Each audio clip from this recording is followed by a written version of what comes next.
সক্রিয় রাজনীতিতে প্রবেশ অথবা নিজে নির্বাচন করার কোনো ইচ্ছে নেই বলে জানিয়েছেন প্রধান উপদেষ্টা ডক্টর মোহাম্মদ ইউনূস। সম্প্রতি মালয়েশিয়া সফরে গিয়ে তিনি দেশটির রাষ্ট্রীয় বার্তা সংস্থা বার্নামাকে সাক্ষাৎকার দিয়েছেন প্রফেসর ইউনূস। শুক্রবার সাক্ষাৎকারটি কিছু অংশ প্রকাশ করা হয়েছে। তিনি বলেছেন, না, আমি এমন লোকই নই। শেখ মুজিবুর রহমানের ৫০তম মৃত্যুবার্ষিকীতে তার জন্মস্থান গোপালগঞ্জের টুঙ্গিপাড়া নিরাপত্তার চাদরে ঢেকে দেওয়া হয়েছিল। ১৫ই আগস্ট মৃত্যুবার্ষিকী ঘিরে কোনো কর্মসূচি পালন করা হয়নি।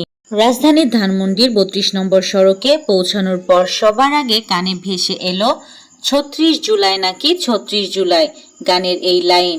সড়কে ঢোকার মুখেই ব্যারিকেড দিয়ে রেখেছে আইনশৃঙ্খলা বাহিনী। সাধারণ মানুষের চলাচল আটকে রাখা হয়েছিল সেখানে। প্রধান উপদেষ্টার প্রেস সচিব শফিকুল আলম জানিয়েছেন, আগামী ফেব্রুয়ারিতেই নির্বাচন অনুষ্ঠিত হবে। কোনো শক্তি এই নির্বাচনকে বিলম্বিত করতে পারবে না। প্রধান উপদেষ্টা যে সময়সীমার কথা বলেছেন সেই অনুযায়ী নির্বাচন হবে। শুক্রবার মাগুরায় জুমার নামাজের পর শহীদ রাব্বি ও শহীদ আল আমিনের কবর জিয়ারত শেষে সাংবাদিকদের তিনি একথা বলেন। বিএনপির প্রতিষ্ঠাতা শহীদ প্রেসিডেন্ট জিয়াউর রহমানকে শতাব্দীর শ্রেষ্ঠ রাষ্ট্রনায়ক হিসাবে আখ্যায়িত করে দলটির ভাইস চেয়ারম্যান বরকতুল্লাহ বুলু বলেছেন, মুসলিম বিশ্বে হজরত ওমরের পর যদি কোনো রাষ্ট্রনায়ক এসে থাকে সৎ, যোগ্য ও দেশপ্রেমিক, উনি হচ্ছেন শহীদ প্রেসিডেন্ট জিয়াউর রহমান।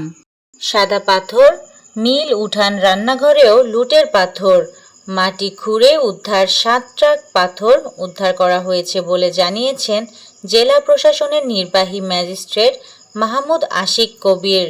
পুরো গাজা দখল করে কমপক্ষে ১ লাখ সেনা প্রস্তুত করেছে ইসরায়েল।